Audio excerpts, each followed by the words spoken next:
talk today about purity. Okay. Now, most of the time, purity is discussed on the basis of sexual temptation, right? Like pornography. The minute you think of purity, you think of, oh my gosh, it's all related to sexual stuff, pornography, affair, boyfriend, sexual immorality, adultery, you know. And maybe the minute you hear the word pure, you may be thinking, oh, I'm pure. You know, I'm not involved in all these dirty, impure things, you know. I'm innocent. I have not done anything. My sin list didn't have all this stuff in my list. I'm innocent. I'm good. On the other hand, some of us will feel so guilty, thinking that, man, I've been the most impure person because I've got involved in all these things. You know, and you might feel so guilted out, and we have this wrong concept about purity. Yes. So ಇವತ್ತು ನಮ್ಮ ಶೀರ್ಷಿಕೆ ಬಂದ್ಬಿಟ್ಟು ಶುದ್ಧತೆಯ ಬಗ್ಗೆ ಇದೆ. So ನಾವು ಶುದ್ಧತೆ ಅಂತ ಹೇಳಿದ ತಕ್ಷಣ ನಾವು ಆಲೋಚನೆ ಮಾಡೋದು ಬಂದ್ಬಿಟ್ಟು ಲೈಂಗಿಕ ಸಂಬಂಧ, ಈ ರೀತಿಯಾಗಿರುವಂತ ವಿಷಯಗಳ ಬಗ್ಗೆ ನಾವು ಅಶುದ್ಧತೆ ಅಂತ ತಿಳ್ಕೊಳ್ತೀವಿ. ಯಾರಾದ್ರೂ ಅಶ್ಲೀಲ ಚಿತ್ರಗಳನ್ನು ನೋಡೋದು ಆಗಿರ್ಬೋದು, ಅಥವಾ ಬಾಯ್ ಫ್ರೆಂಡ್ ಇರೋದು, ಅಥವಾ ಏನಾದ್ರೂ ಕೆಟ್ಟ ವಿಷಯಗಳಲ್ಲಿ ಲೈಂಗಿಕವಾದಂತ ಕೆಟ್ಟ ವಿಷಯಗಳಲ್ಲಿ ಒಳಗಾಗಿದ್ರೆ ನಾವು ಅದನ್ನು ಅಶುದ್ಧತೆ ಅಂತ ಹೇಳ್ತೀವಿ. ಅದಕ್ಕೋಸ್ಕರ ಕೆಲವರೆಲ್ಲ ಹೇಳ್ಬೋದು, ನಾನು ಈ ತರ ಪಾಪಗಳನ್ನೆಲ್ಲ ಮಾಡ್ಲಿಲ್ಲ, ನನ್ಗೆ ಯಾರು ಏನು ಗೆಳೆಯ ಇರದೇ ಇರ್ಬೋದು, ಅಥವಾ ನಾನು ಈ ತರ ಅಶ್ಲೀಲ ಚಿತ್ರಗಳನ್ನೆಲ್ಲ ನೋಡದೇ ಇರ್ಬೋದು, ಸೊ ನಾನ್ ಬಂದ್ಬಿಟ್ಟು ತುಂಬಾ ಮುಗ್ಧಳಾದವಳು, ನನ್ಗೆ ಇದ್ರ ಬಗ್ಗೆ ಎಲ್ಲ ಗೊತ್ತಿಲ್ಲ ಅಂತ ಹೇಳಿ ನಾವು ಆಲೋಚನೆ ಮಾಡ್ಬೋದು. ಆದ್ರೆ ಕೆಲವರು ಯಾರೆಲ್ಲ ಇದ್ರಲ್ಲಿ ನಿರತರಾಗಿದ್ರು, ಈ ಎಲ್ಲಾ ವಿಷಯಗಳನ್ನ ನೋಡಿದ್ರು, ಅವ್ರ ಬಗ್ಗೆ ತುಂಬಾ ದುಃಖ ಪಡ್ತಾ ಇರ್ಬೋದು. ಅಯ್ಯೋ, ನಾನು ಎಷ್ಟೊಂದು ಪಾಪಿ, ನಾನೆಲ್ಲ ಅಶುದ್ಧ ಕ್ರಿಯೆಗಳನ್ನ ನಾನು ಮಾಡಿದ್ದೇನೆ, ನಾನು ಬಂದ್ಬಿಟ್ಟು ತುಂಬಾ ಒಂದು ಅಶುದ್ಧತೆಯಲ್ಲಿ ನಾನು ಇದ್ದೇನೆ ಅಂತ ಹೇಳಿ ಆತರ ಆಲೋಚನೆ ಮಾಡ್ಬೋದು. You know, but today I want to talk on purity in a very different context. Okay, I'm going to teach on purity of your motives. ಆದ್ರೆ ಇವತ್ತು ನಾವು ಬಂದ್ಬಿಟ್ಟು ಬೇರೆ ವಿಷಯವಾಗಿ ನಾವು ಶುದ್ಧತೆ ಬಗ್ಗೆ ಕಲಿತಾ ಇದ್ದೇವೆ. ಶುದ್ಧತೆ ಬಂದ್ಬಿಟ್ಟು ನಮ್ಮ ಉದ್ದೇಶದಲ್ಲಿ. Okay, so the title for today's lesson is honest motives. So would you join in me for this study, please? So ಇವತ್ತಿನ ಶೀರ್ಷಿಕೆ ಬಂದ್ಬಿಟ್ಟು ಪ್ರಾಮಾಣಿಕವಾದ ಉದ್ದೇಶ. ಪ್ರಾಮಾಣಿಕವಾದ ಉದ್ದೇಶ. ಸೊ ನಾವೆಲ್ಲರೂ ಒಟ್ಟುಗೂಡಿ ಒಂದು ಇದರಲ್ಲಿ ಭಾಗಿಯಾಗೋಣ. Did you know that you can do the right things but do it for the wrong reason? ನಿಮ್ಗೆ ಗೊತ್ತಿದೆನಾ, ನೀವು ಒಳ್ಳೆ ವಿಷಯಗಳನ್ನು ಮಾಡ್ಬೋದು, ಆದ್ರೆ ಕೆಟ್ಟ ಉದ್ದೇಶಕ್ಕಾಗಿ. Right? You can do the right things but do it for the wrong reason. So what I'm going to do is I'm going to quickly quote scriptures, and I'm going to tell you in brief about each of the characters in these verses, and somebody is going to read it. Okay, and we will just do this very quickly. Okay, I might be a little fast, so just bear with me because I'm just going to give you some examples from the scriptures. The first example is in 1 Kings chapter 21. You can write down the chapter and the book, and then if you want a detailed story on it, please read the whole chapter. 1 Kings chapter 21 talks about Queen Jezebel, who had proclaimed a fast to honor her next door neighbor who is named Naboth. ಇಲ್ಲಿ ನಾವು 1ನೇ ಅರಸು 12ನೇ ಅಧ್ಯಾಯದಲ್ಲಿ ನಾವು ನೋಡಿದ್ರೆ, ರಾಣಿ ಇಜಬೆಳಲು ಬಂದ್ಬಿಟ್ಟು ತನ್ನ ನೆರೆಮನೆಯವನಾದಂತ ನಾಬಾತನಿಗೆ like ಅವನು ಗೌರವಿಸುವುದಕ್ಕಾಗಿ ಆ ದೇಶದಲ್ಲಿ ಉಪವಾಸ ಮಾಡ್ಲಿಕ್ಕೆ ಎಲ್ರಿಗೆ ಕೂಡ ಪ್ರಕಟಣೆ ಕಳಿಸ್ತಾಳೆ. So now let's read verse 9 in that chapter. ನಾವು ವಚನ 9 ಓದೋಣ. ನಾನು ಓದ್ತೀನಿ. ಅದರಲ್ಲಿ ಎಲ್ಲರೂ ಉಪವಾಸ ಮಾಡಬೇಕೆಂದು ಪ್ರಕಟಿಸಿ ನಾಬೋತನನ್ನು ನೆರೆದ ಸಭೆಯ ಮುಂದೆ ನಿಲ್ಲಿಸಿ, ಅವನು ದೇವರನ್ನು ಅರಸನನ್ನು ಶಪಿಸಿದವನು ಎಂಬುದಾಗಿ ಇಬ್ಬರು ದುಷ್ಟ ಮನುಷ್ಯರಿಂದ ಅವನಿಗೆ ವಿರುದ್ಧವಾಗಿ ಸಾಕ್ಷಿ ಹೇಳಿಸಿ ಅವನನ್ನು ಹೊರಗೆ ಒಯ್ದು ಕಲ್ಲೆಸೆದು ಕೊಲ್ಲಿರಿ ಎಂದು ಬರೆದಿದ್ದಳು. Okay, so here you see she told her servants, hey, you know what, put Naboth in a place of honor. I mean, she declares a fast. So when you hear that, it sounds like a good thing to do, right? To declare a fast to honor a person, until you hear the motive behind it. And the motive was she's trying to steal his land. So ನಾವಿಲ್ಲಿ ನೋಡ್ಬೋದು ಯಾವ ರೀತಿ ರಾಣಿ ಇಜಬೆಲಳು ಈ ನಾಬೋತನಿಗೆ ಇಬ್ಬರು ಸೇವಕರನ್ನು ಕರೆದು ಇವನನ್ನು ಹೇಗಾದ್ರೂ ಮಾಡಿ ನೆರೆದ ಸಭೆಯಲ್ಲಿ ನಿಲ್ಲಿಸ್ಬೇಕೆಂಬುದಾಗಿ ಅವನು ಹೇಳ್ತಾನೆ. ಇದು ನಾವು ಕೇಳುವಾಗ ನಮ್ಗೆ ತುಂಬಾ ಒಂದು ಒಳ್ಳೆ ವಿಷಯವಾಗಿ ಕಾಣಬರುತ್ತೆ. ಯಾವ ರೀತಿ ಇಜಬೆಲಳು ಆ ನಾಬೋತನಿಗೆ ಗೌರವ ಕೊಡುವುದಕ್ಕಾಗಿ ಅವನು ನೆರೆದ ಸಭೆಯಲ್ಲಿ ಕರ್ಕೊಂಡು ಹೋಗ್ತಾ ಇದ್ದಾರೆ ಅಂತೇಳಿ. ಆದ್ರೆ ನಾವು ಅದರ ಹಿಂದಿನ ಉದ್ದೇಶ ನೋಡಿದಾಗ ಮಾತ್ರ ಗೊತ್ತಾಗುತ್ತೆ ಅದು ನಿಜವಾಗಿ ಏನು ಅಂತೇಳಿ. Let's see another example. 2 Samuel chapter 15 verse 1 to 5. Let's read that. ಇನ್ನೊಂದು ಸ್ವಲ್ಪ ಕಾಲವಾದ ನಂತರ ಅಬ್ಷಲೋಮನು ತನಗೋಸ್ಕರ ಒಂದು ರಥವನ್ನು ಕುದುರೆಗಳನ್ನು ತೆಗೆದುಕೊಂಡು ತನ್ನ ಮುಂದೆ ಮೈಗಾವಲಾಗಿ ಓಡುವುದಕ್ಕೆ 5 ಮಂದಿಯನ್ನು ನೇಮಿಸಿದನು. ಅವನು ಹೊತ್ತಾರೆಯಲ್ಲೆದ್ದು ಊರ ಬಾಗಲ ಬಳಿಯಲ್ಲಿ ನಿಂತುಕೊಳ್ಳುವನು. ಯಾವನಾದರೂ ತನ್ನ ವಾಜ್ಯ ತೀರಿಸಿಕೊಳ್ಳುವುದಕ್ಕಾಗಿ ಅರಸನ ಬಳಿಗೆ ಹೋಗುವುದನ್ನು ಅಬ್ಷಲೋಮನು ಕಂಡರೆ ಅಂಥವನನ್ನು ತನ್ನ ಬಳಿಗೆ ಕರೆದು, ನೀನು ಯಾವ ಊರಿನವನು ಎಂದು ಕೇಳುವನು. ಅವನು, ನಿನ್ನ ಸೇವಕನಾದ ನಾನು ಇಸ್ರಾಯೇಲರ ಇಂಥ ಕುಲಕ್ಕೆ ಸೇರಿದ್ದವನು ಎಂದು ಉತ್ತರ ಕೊಡುವನು. ಆಗ ಅಬ್ಷಲೋಮನು, ನೋಡು, ನಿನ್ನ ಕಾರ್ಯ ಒಳ್ಳೆಯದು ನ್ಯಾಯವಾದದ್ದು ಆಗಿದೆ. ಆದರೆ ವಾಜ್ಯಗಳನ್ನು ವಿಚಾರಿಸುವುದಕ್ಕೆ ಅರಸನಿಂದ ಒಬ್ಬನು ನೇಮಕವಾಗಲಿಲ್ಲ. ವಾಜ್ಯವಾಗಲಿ ಭಿನ್ನಹವಾಗಲಿ ಉಳ್ಳವರು ಬಂದು ನ್ಯಾಯವನ್ನು ಪಡ್ಕೊಳ್ಳುವ ಹಾಗೆ ನನ್ನನ್ನೇ ದೇಶದ ನ್ಯಾಯಾಧಿಪತಿಯಾಗಿ ನೇಮಿಸಿದರೋ ಎಷ್ಟೋ ಒಳ್ಳೆಯದಾಗುತ್ತಿತ್ತು ಎಂದು ಹೇಳುವನು. ಯಾವನಾದರೂ ಅವನಿಗೆ ಸಾಷ್ಟಾಂಗ ನಮಸ್ಕಾರ ಮಾಡೋದಕ್ಕೆ ಬಂದರೆ ಅವನು ಕೂಡಲೇ ಕೈ ಚಾಚಿ ಅವನನ್ನು ಹಿಡಿದು ಮುದ್ದಿಡುವನು. Amen. You know, this is talking about Absalom. Who is Absalom? He is David and Bathsheba's son. And in this passage, you see, he worked really hard. The Bible says he would rise up early in the morning to do what? To go and stand near the city gate. And what was he doing there? He used to look for troubled people. Anyone who had a lawsuit, who had a problem, he would meet them. You know, he would reach out to these troubled people. He would actually call out for them. He had a very personal interest in these people. He would listen to them because he was so concerned about their problems. In fact, the Bible says that he would hug the person, he would kiss them, he would wish them all the best.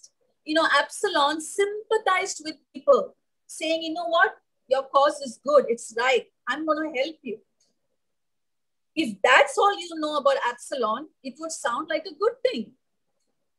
ನಾವಿಲ್ಲಿ ಈ ವಚನದಲ್ಲಿ ಅಬ್ಷಲೋಮನ ಬಗ್ಗೆ ಕಲಿತಾ ಇದ್ದೇನೆ. ಅಬ್ಷಲೋಮ ಅಂತೇಳಿ ಇವರು ಯಾರಂದ್ರೆ ದಾವೀದ ಮತ್ತು ಬೆತ್ಷೆಬಗೆ ಹುಟ್ಟಿದಂತ ಮಗ. ಸೊ ಇವರು ಏನ್ ಮಾಡ್ತಾ ಇದ್ರು ಅಂದ್ರೆ ಇವರೊಂದು ಒಳ್ಳೆ ಗುಣಗಳಿತ್ತು. ಇವರು ತುಂಬಾ ಒಂದು ಕಷ್ಟಪಡುವವರಾಗಿದ್ರು. ಇವರು ಬೆಳಿಗ್ಗೆ ಯಾವಾಗಲೂ ಬೇಗ ಎದ್ದು ಹೋಗಿ ಊರ ಬಾಗಿಲ ಹತ್ರ ನಿಂತ್ಕೊಂಡು ಯಾರೆಲ್ಲ ತೊಂದರೆಯಲ್ಲಿದ್ದಾರೋ, ಯಾರೆಲ್ಲ ಕಷ್ಟದಲ್ಲಿದ್ದಾರೋ ಅವ್ರು ಬರ್ತಾರೋ ಅವ್ರ ಹತ್ರ ವಿಷಯ ಕೇಳ್ತಾ ಇದ್ರು. ಅವ್ರ ಬಗ್ಗೆ ಅವ್ರಿಗೆ ಕಾಳಜಿ ವಹಿಸ್ತಾ ಇದ್ರು ಅವರು. ಆಮೇಲೆ ಅವರ ಒಂದು ತೊಂದರೆಗಳಲ್ಲಿ ವೈಯಕ್ತಿಕವಾಗಿ ಅವರ ಆಸಕ್ತಿ ಉಳ್ಳವರಾಗಿದ್ರು. ಅದಾದ್ಮೇಲೆ ಇಲ್ಲಿ ವಚನ ಹೇಳುತ್ತೆ, ಅವ್ರು ಏನ್ ಮಾಡ್ತಿದ್ರಂತೆ, ಅವರ ಕೈಗಳಿಗೆ ಮುದ್ದಿಟ್ಟು ಅವರನ್ನು ತಪ್ತಾ ಇದ್ರಂತೆ. ಅಷ್ಟೊಂದು ಅವರ ಅವ್ರ ಬಗ್ಗೆ ಆಲೋಚನೆ ಮಾಡ್ತಾ ಇದ್ರು, ಅವ್ರ ಬಗ್ಗೆ ಕಾಳಜಿ ವಹಿಸ್ತಾ ಇದ್ರು, ಚಿಂತೆ ಮಾಡ್ತಾ ಇದ್ರು. ಈ ಎಲ್ಲಾ ವಿಷಯಗಳನ್ನ ನಮ್ಗೆ ನೋಡುವಾಗ ನಮ್ಗನ್ಸುತ್ತೆ ಅಬ್ಷಲೋಮ ಬಂದ್ಬಿಟ್ಟು ಒಂದು ಒಳ್ಳೆಯ ವ್ಯಕ್ತಿ ಎಂಬುದಾಗಿ. But when you learn his motives, do you know why he did all these things? Because he wanted to overthrow his father, King David, and he wanted to become the next new king. So he had two motives that was driving him: a sense of entitlement to become a king, and he had this desire to achieve power. That was his motive. So ಆದ್ರೆ ಅವರ ಉದ್ದೇಶವನ್ನು ಅರಿತಾಗ ನಮ್ಗೆ ಗೊತ್ತಾಗುತ್ತೆ. ನೋಡ್ಬೇಕಾದ್ರೆ ಅವ್ರು ಯಾಕೆ ಈ ಕಾರ್ಯಗಳನ್ನೆಲ್ಲ ಮಾಡ್ತಾ ಇದ್ರಂದ್ರೆ, ಅವ್ರಿಗೆ ಅವರ ತಂದೆಯನ್ನು ತನ್ನ ರಾಜನ ಒಂದು ಪದವಿಯಿಂದ ಕೆಳಗೆ ಹಾಕಿ ತಾನು ರಾಜನಾಗ್ಬೇಕೆಂಬ ಒಂದು ಆಶೆ ಅವರಲ್ಲಿತ್ತು. ಸೊ ಇವರಲ್ಲಿ 2 ಉದ್ದೇಶಗಳಿತ್ತು ಅಬ್ಷಲೋಮನಲ್ಲಿ ಬಂದಿತ್ತು. ಒಂದನೇದಾಗಿ ಅವ್ರು ಏನ್ ಮಾಡ್ತಿದ್ರಂದ್ರೆ, ಅವರು ರಾಜನಾಗುವಂತ ಅರ್ಹತೆ ಅವರಲ್ಲಿ ಇರ್ಬೇಕು ಎಂಬುದಾಗಿ ಅದನ್ನು ಅವರು ನೋಡ್ತಾ ಇದ್ರು. ಅದಾದ್ಮೇಲೆ ಇನ್ನೊಂದು ಬಂದ್ಬಿಟ್ಟು what was the second one, auntie? He had a desire to achieve power. Okay. ಅವರಿಗೆ ಬಂದ್ಬಿಟ್ಟು ಒಂದು ಪರಾಕ್ರಮವಾಗಿರ್ಬೇಕು, ಅವರಿಗೆ ಶಕ್ತಿ ಬೇಕು ಅಂತ ಹೇಳಿ ಅವರಲ್ಲಿ ಅದೊಂದು ಆಲೋಚನೆ ಅವರಲ್ಲಿತ್ತು. So the third example I picked from John chapter 12. This is Jesus in Bethany, and he is with Mary, Martha, and Lazarus. And then Mary took a pound of expensive perfume. You know the story. You must have read it many times. So Shakuntala, you don't have to read the scripture. I'm just going to say it, but you can note down the scripture for further reading. What happens here is that she takes this beautiful, expensive, perfume, and she's anointing the feet of Jesus, and then she wipes his feet with her hair. And then the Bible says that the house was filled with the fragrance of oil. But in that place, there was Judas Iscariot, okay, one of the 12 disciples of Jesus. And then in verse 4 and 5, you know what he's saying? He's saying, why this fragrant oil is not sold and the money given to the poor? Now he sounds like he's feeling for the poor, right? He's sounding very sympathetic to the poor. He comes across like a very caring person. So ನಾವಿಲ್ಲಿ ಯೋಹಾನ 12ನೇ ಅಧ್ಯಾಯ ನೋಡ್ತಾ ಇದೀವಿ. ಇಲ್ಲಿ ಯೇಸು ಸ್ವಾಮಿ ಬಂದು ಬೆಥಾನ್ಯದಲ್ಲಿ ಇದ್ದಾರೆ. ಅವರು ಮಾರ್ತಾ, ಮೇರಿ ಮತ್ತೆ ಲಾಜರ್ ಅವರೊಂದಿಗಿದ್ದಾರೆ. ಸೊ ಮೇರಿ ಏನ್ ಮಾಡ್ತಾರಂದ್ರೆ, ನಿಮ್ಗೆ ಈ ಕತೆ ಗೊತ್ತಿರ್ಬೋದು. ಮೇರಿ ಬಂದು ಒಂದು ಬೆಲೆ ಬಾಳುವಂತ ಒಂದು ಸುಗಂಧ ದ್ರವ್ಯವನ್ನು ತೆಗೆದುಕೊಂಡು ಅವರು ಯೇಸುವಿನ ಪಾದಕ್ಕೆ ಹಾಕಿ ತನ್ನ ಕೂದಲಿಂದ ಅದನ್ನು ಒರೆಸ್ತಾಳೆ. ಸೊ ಇದನ್ನು ಅದು ವಚನ ಹೇಳುತ್ತೆ, ದೇವರ ವಾಕ್ಯ ಹೇಳುತ್ತೆ, ಅವರು ಆ ರೀತಿ ಮಾಡಿದಾಗ ಅವರ ಮನೆ ಪೂರ್ತಿ ಆ ಪರಿಮಳ ಬರ್ತಾ ಇತ್ತಂತೆ, ಆ ಒಂದು ಸುಗಂಧ ದ್ರವ್ಯದ ಪರಿಮಳ ಅಲ್ಲಿ ಬರ್ತಾ ಇತ್ತಂತೆ. ಆಮೇಲೆ ಇಲ್ಲಿ ನಾವು ನೋಡ್ತೀವಿ, ಒಬ್ಬ ಮನುಷ್ಯ ಇದ್ದಾನೆ, ಯಾರಂದ್ರೆ ಇಸ್ಕರಿಯೋತ ಯೂದ ಅಲ್ಲಿದ್ದಾನೆ. ಅವನು ಇದನ್ನೆಲ್ಲ ನೋಡ್ತಾ ಇದ್ದ. ಅವನು ಆ ಮಹಿಳೆ ಹತ್ರ ಕೇಳ್ತಾ ಇದ್ದಾಳೆ, ಯಾಕೆ ನೀನು ಇಷ್ಟು ಬೆಲೆ ಬಾಳುವಂತ ಒಂದು ತೈಲವನ್ನು ಬಂದು ಯೇಸುವಿನ ಪಾದಕ್ಕೆ ಹಾಕಿದಿ? ಯಾಕೆ ಈ ರೀತಿಯಾಗಿ ಮಾಡಿದಿ? ಅದನ್ನ ನೀನು ಹೋಗಿ ಮಾರಿದ್ರೆ ನಿನ್ಗೆ ಬರುವಂತ ಹಣದಿಂದ ನೀನು ಬಡವರಿಗೆ ಹೋಗಿ ಸಹಾಯ ಮಾಡ್ಬೋದು, ಅದನ್ನು ಬಡವರಿಗೆ ಕೊಡ್ಬೋದು ಎಂಬುದಾಗಿ. ಸೊ ಇವನ ಮಾತು ಕೇಳುವಾಗ ನಮ್ಗೆ ಯಾವ ರೀತಿ ಅನಿಸ್ತದೆ ಅಂದ್ರೆ, ಇವನ್ ಎಷ್ಟೊಂದು ಕಾಳಜಿ ಉಳ್ಳಂತ ಮನುಷ್ಯ, ಇವರು ಬಡವರ ಬಗ್ಗೆ ಎಷ್ಟೊಂದು ಪ್ರೀತಿ ಮಾಡ್ತಾರೆ, ಬಡವರನ್ನ ಎಷ್ಟು ಅವರ ಬಗ್ಗೆ ಯೋಚನೆ ಮಾಡ್ತಾರೆ ಎಂಬುದಾಗಿ ನಮ್ಗೆ ಅವ್ರ ಬಗ್ಗೆ ಅನಿಸುತ್ತೆ. But you know what? Under God's scanning machine, his heart is getting x-rayed. Okay. His heart is, going under that machine that God has, spiritual machine. And then verse 6, it says, the word of God says, the motives behind these words. It says that why he says that he said not that he cared for the poor, but because he was a thief and had the money box and he used to take what was put in. So now you know the motive of Judas. He had no business. He had nothing to do with the poor. Okay, he didn't care for the poor. But he said that because if it was sold, the money would be kept with him. So you see the motive of Judas?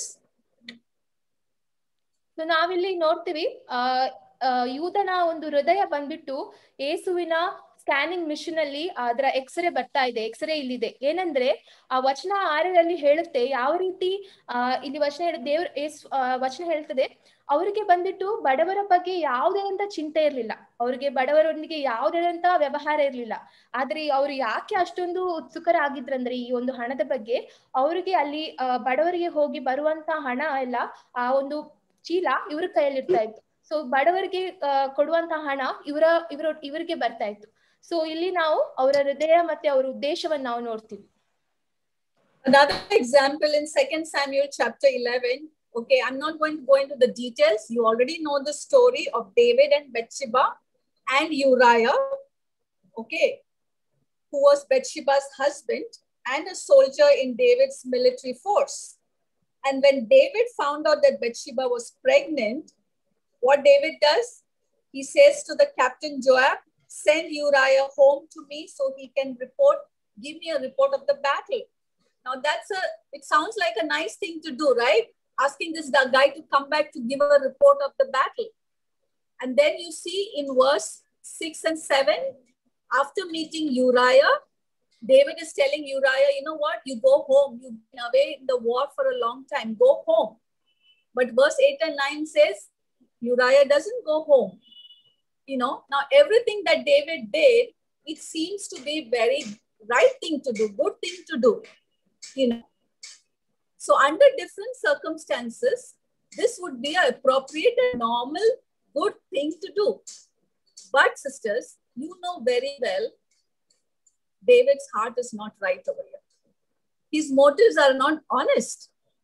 His motive was not to inquire information of the battle. His motive is not to provide Uriah a rest from the war. His motive is not to be this kind king, who's considerate.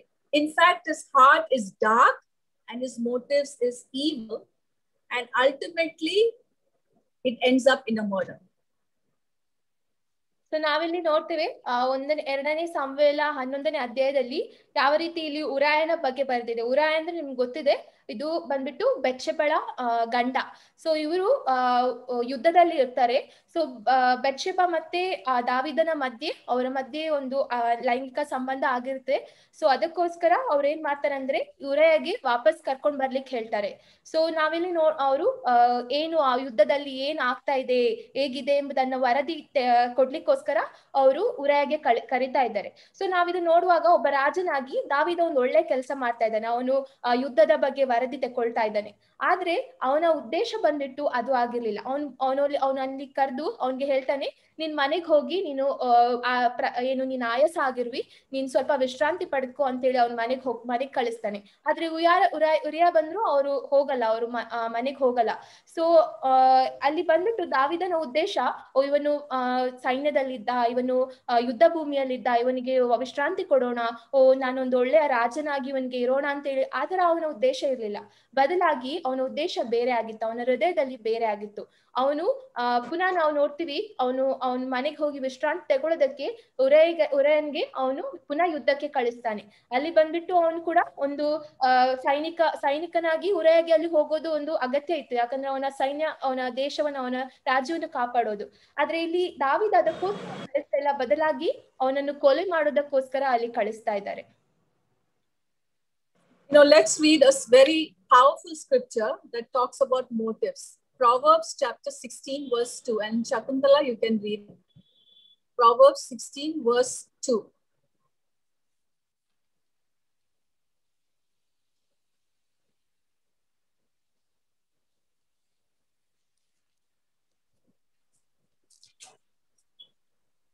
ಮನುಷ್ಯನ ನಡತೆಯೆಲ್ಲ ಸ್ವಂತ ದೃಷ್ಟಿಗೆ ಶುದ್ಧ, ಯೆಹೋವನು ಅಂತರಂಗವನ್ನೇ ಪರೀಕ್ಷಿಸುವನು. All these examples that we read, do you think God was examining their motives? ಇದೆಲ್ಲ ವಚನಗಳನ್ನ ನಾವು ನೋಡಿದಾಗ, ಈ ಎಲ್ಲ ಒಂದು ಉದಾಹರಣೆ ನಾವು ನೋಡಿದಾಗ ನಿಮ್ಗೆ ಅನ್ಸುತ್ತಾ ದೇವರು ಇವರೆಲ್ಲ ಹೃದಯದ ಉದ್ದೇಶಗಳನ್ನು ನೋಡ್ತಾ ಇದ್ರು ಎಂಬುದಾಗಿ? Of course, right? See, they thought they are doing all the right things by saying the right words, doing all the right things. But who was examining their heart? It was the Lord. Sisters, we are sitting here today.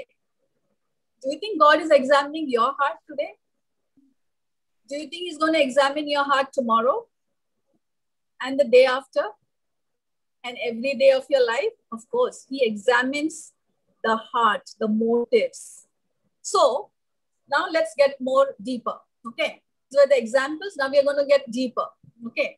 So my first question is, what can we learn from these examples? So ನಾವು ನೋಡ್ತಾ ಇದ್ವಿ, ಇದೆಲ್ಲ ಉದಾಹರಣೆಗಳನ್ನ ನೋಡುವಾಗ ಅಲ್ಲಿರುವಂತ ಜನರೆಲ್ಲ ಮಾಡಿದ ಕಾರ್ಯಗಳು ಅವ್ರಿಗೆ ಅನಿಸ್ತಾ ಇತ್ತು, ನಾನ್ ಬಂದ್ಬಿಟ್ಟು ಇದು ಸರಿಯಾದ ಕಾರ್ಯ ಮಾಡಿದ್ದೇನೆ, ಇದು ಬಂದ್ಬಿಟ್ಟು ಸರಿಯಾದ ವಿಷಯವನ್ನ ನಾನು ಮಾಡಿದ್ದೇನೆ ಎಂಬುದಾಗಿ. ಆದ್ರೆ ಇಲ್ಲಿ ನಾವು ನೋಡ್ತೀವಿ, ದೇವರು ಬಂದ್ಬಿಟ್ಟು ಅವರ ಉದ್ದೇಶಗಳನ್ನು ನೋಡ್ತಾ ಇದ್ರು. ದೇವರು ಅವರ ಉದ್ದೇಶಗಳ ಬಗ್ಗೆ ಯೋಚನೆ ಮಾಡ್ತಾ ಇದ್ರು. ಸೊ ನಿಮ್ಗೆ ಅನ್ಸುತ್ತಾ, ಇವತ್ತು ನೀವೆಲ್ಲ ಬಂದು ಇಲ್ಲಿ ಕೂತಿದ್ದೀರಿ, ಇವತ್ತು ದೇವರು ನಿಮ್ಮ ಉದ್ದೇಶಗಳ ಬಗ್ಗೆ ಆಲೋಚನೆ ಮಾಡ್ತಿದ್ದಾರಾ? ನಿಮ್ಮ ಉದ್ದೇಶ ಹೇಗಿದೆ ಎಂಬುದಾಗಿ ದೇವರು ನೋಡ್ತಾ ಇದ್ದಾರಾ ಅಂತೇಳಿ ನಾವು ನೋಡೋಣ. ಸೊ ಇವಾಗ ಒಂದು ಪ್ರಶ್ನೆ ಇದೆ. ಸೊ ನೀವು ಈ ಎಲ್ಲಾ ಉದಾಹರಣೆಗಳನ್ನ ನಾವು ನೋಡಿದ್ವಿ ಅಲ್ಲ, ಈ ಉದಾಹರಣೆಗಳಿಂದ ನೀವು ಏನ್ ಕಲ್ತ್ರಿ, ಏನ್ ನಿಮ್ಗೆ ಕಲಿಲಿಕ್ಕೆ ಸಿಕ್ಕಿತು ಎಂಬುದಾಗಿ? Okay, now I can open it for discussion, but we don't have time. But that is something for you to think of. Okay, what can I learn from these examples? So I have picked a point which I'm going to share with you, and that is our motives matter to God. That's my first point. Our motives matter to God. Now, when I say that, you all nod your head and say, yes, that's right. Yeah, our motives matter to God. You agree with that, right? Of course, motives matter to God. I just read it in Proverbs 16:2, that God examines your heart. Now, let me ask you another question. Does motive matter to you? So ನಾವು ಇಲ್ಲಿ ನೋಡ್ತೀವಿ ನಮ್ಮದು first ಮೊದಲನೆಯ ಒಂದು ಅಂಶ ಬಂದ್ಬಿಟ್ಟು ದೇವರಿಗೆ ನಮ್ಮ ಉದ್ದೇಶಗಳು ಮುಖ್ಯವಾಗಿವೆ. ದೇವರಿಗೆ ನಮ್ಮ ಉದ್ದೇಶಗಳು ಮುಖ್ಯವಾಗಿವೆ. ಸೊ ನಿಮ್ಮ ಹತ್ರ ನಾವು ಪ್ರಶ್ನೆ ಕೇಳಿದ್ರೆ ನೀವು ಆತರ ಆಲೋಚನೆ ಮಾಡ್ತೀರಾ? ದೇವರಿಗೆ ನಿಮ್ಮ ಉದ್ದೇಶಗಳು ಮುಖ್ಯವಾಗಿವೆ ಅಂತ ಕೇಳಿದ್ರೆ ನೀವೆಲ್ಲ ಹೌದು ಅಂತ ಹೇಳ್ತೀರಿ. ಆದ್ರೆ ಇವಾಗ ಇನ್ನೊಂದು ಪ್ರಶ್ನೆ ಅವ್ರು ಕೇಳ್ತಾ ಇದ್ದಾರೆ, ಸೊ ನಿಮಗೆ ನಿಮ್ಮ ಉದ್ದೇಶಗಳು ಮುಖ್ಯವಾಗಿವೆಯಾ ಅಂತ. I think I will get a very mixed response. Some of you might say, motive doesn't matter to me, as long as you get the job done. You know, okay, who wants to know your motive and all? Like in Bombay, they say, kalli wali, kuch nahi, chalega, you know, aage badhna hai hame, you know. For some, it might matter, right? Now, let me give you an illustration to be sure whether it matters to you or not, okay? If a man buys flowers on his way home from work for his wife, okay, he's excited, he's buying beautiful flowers and he's going home. Now, is that a good thing? Yes, right? It's a good thing. Yeah. Her, you know, what she'll do? She'll be so happy, right? She will receive the flowers with so much of joy in her heart. You know, she will love, she'll smell it and it will be like, it smells so good, you know, and she would have a smile on her face, and then she would take those flowers and put it in the vase. But what if she later learns that the reason that he brought the flower was because he was trying to divert her attention from the fact that he is having an affair? Now that will change everything, right? Yes. For that wife, those flowers will now stink. It will not smell good anymore. Right? Yeah. It will stink. She will throw it away. I'm sure you saw it in many movies, right? She will throw it away and would hate those flowers. Right? So what is the point, sisters? Your motives for whatever you do in life, those motives matter. So ನಾವಿಲ್ಲಿ ಪ್ರಶ್ನೆ ಕೇಳಿದ್ವಿ, ನಿಮ್ಮ ಉದ್ದೇಶಗಳು ನಿಮಗೆ ಮುಖ್ಯವಾಗಿವೆಯಾ ಎಂಬುದಾಗಿ. So ನಾವಿವಾಗ ಒಂದು ಉದಾಹರಣೆ ಕೊಡ್ತಾ ಇದ್ದೀವಿ. ಎಲ್ಲಿ ಅಂದ್ರೆ, ಒಬ್ಬ ಗಂಡ ಬಂದ್ಬಿಟ್ಟು ಅವ್ನ ಮನೆಗೆ ಹೋಗುವಾಗ ತನ್ನ ಹೆಂಡತಿಗೋಸ್ಕರ ಒಂದು ಹೂವನ್ನು ತಕೊಂಡು ಹೋಗ್ತಾನೆ. ಆ ಹೂವನ್ನು ಹೆಂಡತಿಗೆ ಕೊಡುವಾಗ ಹೆಂಡತಿ ತುಂಬಾ ಖುಷಿ ಆಗ್ತಾಳೆ. ಅವಳಿಗೆ ಆ ಹೂವಿನ ಪರಿಮಳ ತುಂಬಾ ಇಷ್ಟ ಆಗುತ್ತೆ. ಅವಳು ಅದನ್ನೊಂದು ಹೋಗಿ ವಾಸಲ್ಲಿ ಇರ್ತಾಳೆ, ಅದನ್ನ ಚೆನ್ನಾಗಿ ನೋಡ್ಕೊಳ್ತಾಳೆ. ಆದ್ರೆ ಆ ಗಂಡ ಕೊಟ್ಟ ಉದ್ದೇಶ, ಅದರ ಹಿಂದೆ ಅವ್ನು ಯಾಕೆ ಆ ಹೂವನ್ನು ಕೊಟ್ಟ ಅಂದ್ರೆ, ಅವನು ಆಕ್ಚುಲಿ ಬೇರೆ ಒಂದು ಸಂಬಂಧದಲ್ಲಿದ್ದಾನೆ. ಆ ಸಂಬಂಧ ಅವನು ಮುಚ್ಚಿಡ್ಲಿಕ್ಕೆ, ಆ ಹೆಂಡತಿಗೆ ಗೊತ್ತಾಗ್ಬಾರ್ದು ಎಂಬುದಾಗಿ ಮಾಡ್ಲಿಕ್ಕೋಸ್ಕರ ಆ ಹೂವನ್ನು ಅವನು ತಂದು ಕೊಡ್ತಾ ಇದ್ದಾನೆ. ಈ ವಿಷಯ ಅವನಿಗೆ ಹೆಂಡತಿಗೆ ಗೊತ್ತಾದ್ರೆ ಅವನ ಹೆಂಡತಿಯ ಪ್ರತಿಕ್ರಿಯೆ ಹೇಗಿರುತ್ತೆ? ಆ ಪರಿಮಳ ಬಂದಂತ ಹೂ ಇವಾಗ ಅವಳಿಗೆ ವಾಸನೆ ಬರುತ್ತೆ. ಅವಳು ಹೋಗಿ ವಾಸಲ್ಲಿ ಇಟ್ಟಂತ ಹೂವನ್ನು ಇವಾಗ ಅವಳು ತೆಗೆದು ಬಿಸಾಡ್ತಾಳೆ. ಸೊ ನಾವಿದ್ರಿಂದ ನೋಡ್ಬೇಕಾದ್ರೆ ಪ್ರತಿಯೊಬ್ಬ ಮನುಷ್ಯನ್ಗೆ ಕೂಡ ಅದ್ರ ಹಿಂದಿರುವಂತಹ ಉದ್ದೇಶ ತುಂಬಾ ಮುಖ್ಯವಾಗಿದೆ.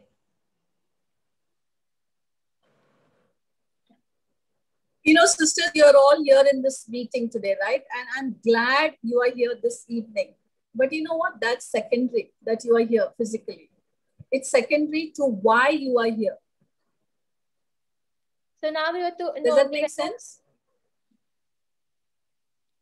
ಸೊ ನೀವಿವತ್ತೆಲ್ಲ ಈ ಒಂದು ಕೂಟದಲ್ಲಿ ಬಂದು ಪಾಲುಗಾರರಾಗಿದ್ದೀರಿ.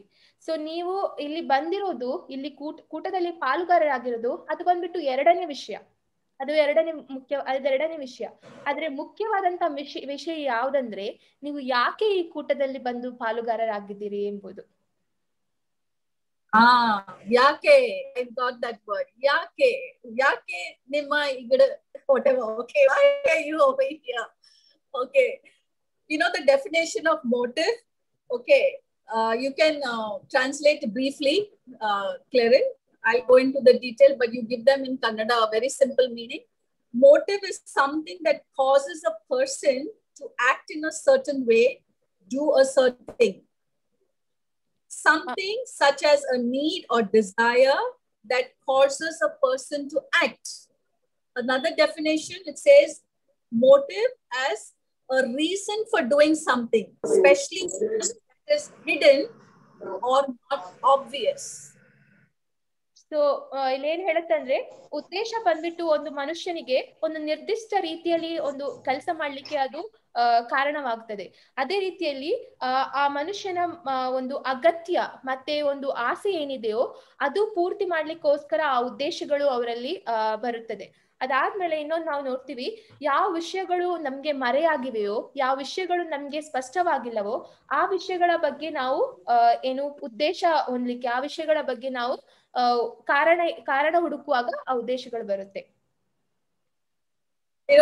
So the point I want to make here is, pay attention to this. God cares about not only what you do, he cares about why you do it. He cares about the hidden thoughts and the attitudes of your heart while you are doing the right action. You know, sisters, right here, I believe is the greatest test that any man, any woman must pass to be trusted with grace and influence, whether it is in leadership, whether it is in any relationship, whether it is in your workplace, whether it is any business that you're doing, whether it is about church leadership, or whether it is about in the ministry. Right here, I'm telling you, sisters, this will expose all the good things that you do. The prayers that you pray, the fasting that you do, the hard work, the good deeds, the giving of your contribution, the kind words that you say to each other, the encouraging words that you say, the acts of kindness and generosity that you show. I mean, everything you do. The greatest test that you and me have to go through is the motivation test. Okay, we have a lot of medical tests, stress test, heart test, COVID test. Okay, I mean, all kinds of tests, but this is a test that God will put you through, the motivation test, the motive and the motivation behind everything you do. So ನಾವಿಲ್ಲಿ ನೋಡ್ತೀವಿ, ದೇವರು ಬರೀ ನಾವು ಏನು ಮಾಡ್ತಾ ಇದ್ದೀವಿ ಅದರ ಬಗ್ಗೆ ಕಾಳಜಿ ವಹಿಸಲ್ಲ, ಬದಲಾಗಿ ಯಾಕೆ ಮಾಡ್ತಾ ಇದ್ದೀವಿ ಎಂಬುದರ ವಿಷಯವಾಗಿ ಕೂಡ ದೇವರು ಕಾಳಜಿ ವಹಿಸ್ತಾರೆ. ಸೊ ಇವಾಗ ನಾವು ನೋಡ್ತೀವಿ, ನಾವು ಮಾಡುವಂತಹ ಪ್ರತಿಯೊಂದು ಕೆಲಸಗಳಲ್ಲಿ ಕೂಡ ನಮ್ಮ ಉದ್ದೇಶ ಮತ್ತು ನಮ್ಮ ಪ್ರೇರಣೆ ಪರೀಕ್ಷೆಗಳಾಗುತ್ತೆ. ಸೊ ನಾವು ಯಾವ ಉದ್ದೇಶಕ್ಕೋಸ್ಕರ ಮಾಡ್ತಾ ಇದ್ದೀವಿ, ಯಾವ ವಿಷಯಗಳು ನಮ್ಮನ್ನು ಪ್ರೇರೇಪಿಸ್ತಾ ಇವೆ ಎಂಬುದು ಆ ಒಂದು ಪರೀಕ್ಷೆ ನಾವೆಲ್ಲರೂ ಹೋಗ್ತೀವಿ. ನಾವು ಕೆಲಸ ಮಾಡೋದ್ರಲ್ಲಿ ಆಗಿರ್ಬೋದು, ಸಭೆಯಲ್ಲಿ ಆಗಿರ್ಬೋದು, ನೀವು ಯಾವ್ದಾದ್ರು ಸಂಬಂಧದಲ್ಲಿ ಇದ್ರೆ ಆಗಿರ್ಬೋದು, ಫ್ರೆಂಡ್ಸ್, ಯಾವುದೇ ವಿಷಯಗಳಲ್ಲಿ ಕೂಡ ನಿಮ್ಮ ಉದ್ದೇಶ ಮತ್ತೆ ನೀವು ಯಾವ ಒಂದು ವಿಷಯದಿಂದ ಪ್ರೇರೇಪಣೆ ಒಂದು ಇದನ್ನು ಮಾಡ್ತಾ ಇದ್ದೀರಿ ಎಂಬುದು ಆ ಒಂದು ಪರೀಕ್ಷೆ ತುಂಬಾ ಮುಖ್ಯವಾದದ್ದು. Right? So it's easy for us to take our Bibles and study David's heart, Jezebel's heart, you know, and prepare lessons on it. But I think we should also allow our hearts to go under the God's scanning machine, okay, and allow him to examine our hearts. So now let me ask you another question. We talked about the definition of motives. We talked about motives matter to God. So my question now is, why do my motives matter? Why? So ನಾವು ನೋಡಿದ್ವಿ, like ನಾವು ನೋಡ್ತಾ ಇದ್ವಿ, ಬೇರೆ ಬೇರೆ ಉದಾಹರಣೆಗಳಿಂದ ನಾವು ಕಲ್ತ್ವಿ. So ಇದು ಮುಖ್ಯ. ನಾವು ಬೈಬಲ್ ಓಪನ್ ಮಾಡಿ ನಾವು ದಾವಿದನ ಹೃದಯ ಯಾವ ರೀತಿ ಇದೆ, ಬೆತ್ಷೆಬನ ಹೃದಯ ಯಾವ ರೀತಿ ಇದೆ, ಇಸಬೆಳನ ಹೃದಯ ಯಾವ ರೀತಿ, ಅದನ್ನ ನೋಡೋದಕ್ಕಿಂತ ನನ್ನ ಹೃದಯ ಇವತ್ತು ಯಾವ ತರ ಇದೆ, ನನ್ನ ಹೃದಯವನ್ನು ದೇವರ ಒಂದು ಸ್ಕ್ಯಾನಿಂಗ್ ಮಿಷಿನ್ ಅಲ್ಲಿ ಹಾಕಿದ್ರೆ ಅದರ ರಿಸಲ್ಟ್, ಅದರ ಒಂದು ಇದು ಯಾವ ರೀತಿಯಾಗಿರುತ್ತೆ ಎಂಬುದು ನಾವು ಆಲೋಚನೆ ಮಾಡ್ಬೇಕು. ಸೊ ಇವಾಗ ಇನ್ನೊಂದು ಪ್ರಶ್ನೆ ಬಂದ್ಬಿಟ್ಟು, ದೇವರಿಗೆ ನಮ್ಮ ಉದ್ದೇಶಗಳು ಮುಖ್ಯವಾಗಿವೆ. ಇವಾಗ ಇನ್ನೊಂದು ಪ್ರಶ್ನೆ ಬಂದ್ಬಿಟ್ಟು, ಯಾಕೆ ದೇವರಿಗೆ ನಮ್ಮ ಉದ್ದೇಶಗಳು ಮುಖ್ಯವಾಗಿವೆ ಎಂಬುದು. So sisters, are you ready for the motivation test? Yes, sis. Yeah. Ready? It's going to be hard, okay?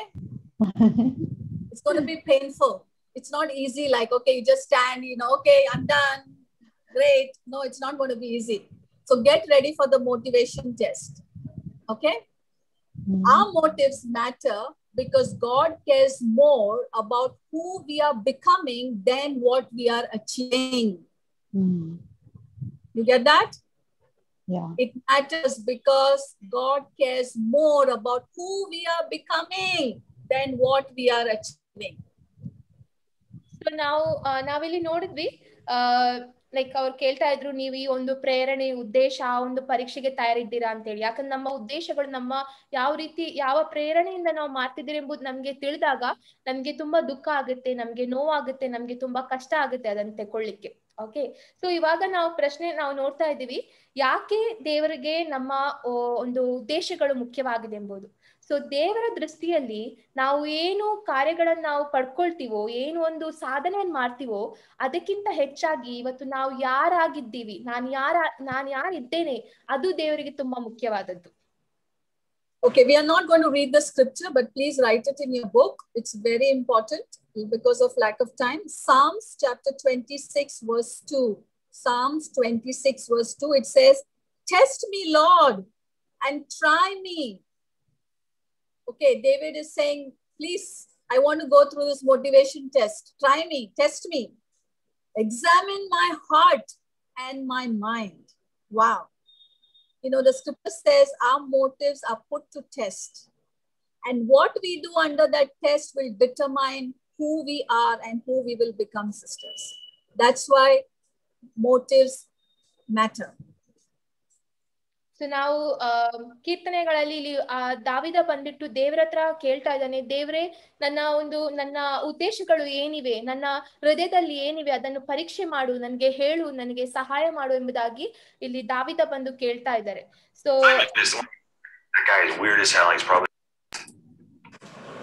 ನಮ್ಮ ಉದ್ದೇಶಗಳು ಬಂದ್ಬಿಟ್ಟು ತುಂಬಾ ಮುಖ್ಯವಾಗಿವೆ. ಯಾಕಂದ್ರೆ ನಾವು ಆ ಉದ್ದೇಶಗಳನ್ನು ತಿಳಿದ ಮೇಲೆ ನಾವು ಏನ್ ಆಗ್ತೀವೋ, ನಾವು ಯಾರಿರ್ತೇವೋ ಅದು ನೋಡ್ಬೇಕಾದ್ರೆ ಅದು ನಮ್ಮನ್ನ ಮಾಡ್ತದೆ. ನಾವು ಉದ್ದೇಶಗಳನ್ನು ತಿಳಿದ ಮೇಲೆ ನಾವು ಬದಲಾವಣೆ ಹೊಂದಲಿಕ್ಕೆ ನಾವು ಸಿದ್ಧರಿದ್ದಾಗ ಅದು ಬಂದ್ಬಿಟ್ಟು ನಾವಾಗ್ತೀವಿ.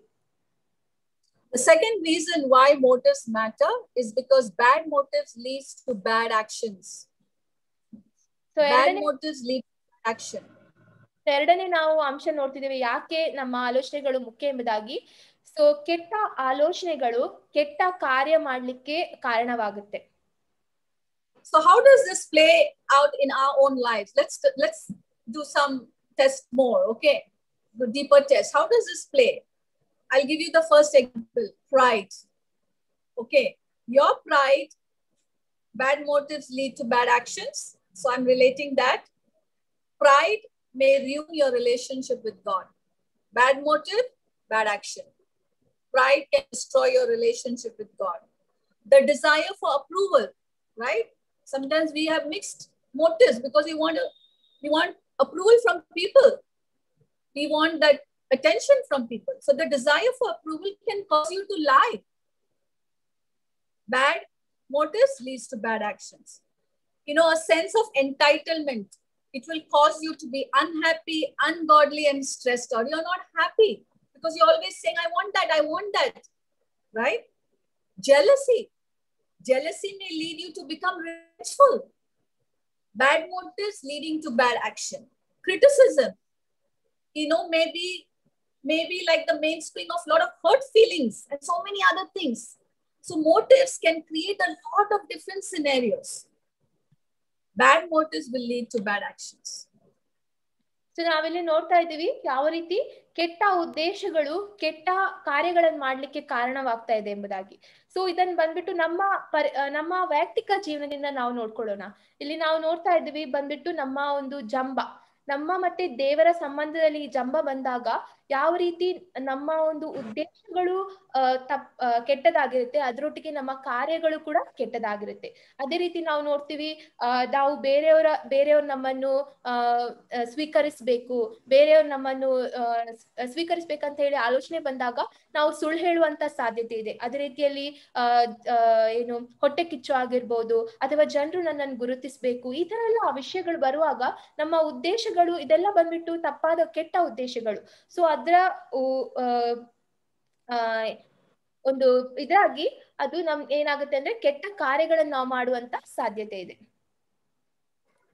You know, let's read Romans 8 verse 8. It's a powerful scripture that talks about motivation. Romans 8 verse 8. I'll read. ಶರೀರ ಭಾವದೀನರು ದೇವರಿಗೆ ಮೆಚ್ಚುಗೆ ಆಗಿರಲಾರರು. It says those who are in the realm of the flesh cannot please God. So sisters, it's very important to pay close attention to your motives. Are they pure? Are they honest? Will God be pleased? So ಶರೀರ ದಿನಕ್ಕೆ ಸಂಬಂಧಪಟ್ಟಂತ ಉದ್ದೇಶಗಳು ಅದು ದೇವರನ್ನು ಏನು ಮೆಚ್ಚಿಸ್ಲಿಕ್ಕೆ ಸಾಧ್ಯ ಇಲ್ಲ. So ನಾವು ಯಾವಾಗಲೂ ನಾವು ಆಲೋಚನೆ ಮಾಡ್ಬೇಕು, ನನ್ನ ಉದ್ದೇಶಗಳು ದೇವರ ಮುಂದೆ ಸರಿಯಾಗಿವೆಯಾ, ನನ್ನ ಉದ್ದೇಶಗಳು ಸರಿಯಾಗಿವೆ, ಇದು ದೇವರಿಗೆ ಮೆಚ್ಚುಗೆ ಆಗಿವೆಯಾ ಎಂಬುದಾಗಿ ನಮ್ಮ ಪ್ರತಿಯೊಂದು ಉದ್ದೇಶಗಳನ್ನು ಕೂಡ ನಾವು ಆಲೋಚನೆ ಮಾಡ್ಬೇಕು.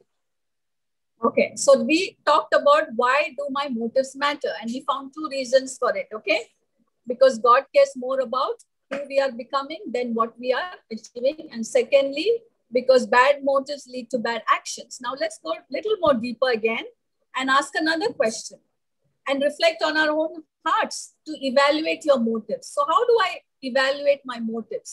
Okay, let's break it down now. So I want you to just pause. Forget about David, forget about Judas, forget about Jezebel, forget about your family member. Now, even as I'm talking, you might be thinking about a lot of people in your life.